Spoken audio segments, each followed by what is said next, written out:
একটা ছেলে একটা মেয়েকে খুব ভালোবাসতো, আর ভালোবাসার শুরুটা ছিল 26শে মার্চ 2021 সাল।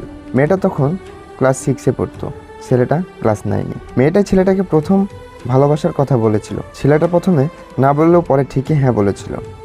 এটাই ছিল ছেলেটার জীবনের প্রথম ভালোবাসা। কিন্তু ছেলেটা জানতো না মেয়েটা বেমানি করবে। ভালোবাসা শুরুর পর সব কিছু স্বাভাবিকভাবেই চলতে থাকে, কিন্তু ঝামেলা শুরু হয় 2022 সাল থেকে। তখন সম্পর্কের প্রায় 1 বছর হয়ে গিয়েছে। জানাজানি হয়ে গেল তাদের বিষয়টা দুই পরিবারে। ছেলেটার পরিবার কিছু না বললেও মেয়েটার পরিবার অনেক কিছুই করেছিল। মেয়েটা তখন ক্লাস 7-এ পড়ে, আর ছেলেটা ক্লাস 10-এ। ছেলেটা পড়াশোনায় খুব ভালো ছিল না, কিন্তু স্কুলে তার কোনো ধরনের রিপোর্ট ছিল না। সব স্যার তার সুনাম করত, ক্লাসে ফার্স্ট বেঞ্চে বসা ছেলেদের সাথে তুলনা দিত।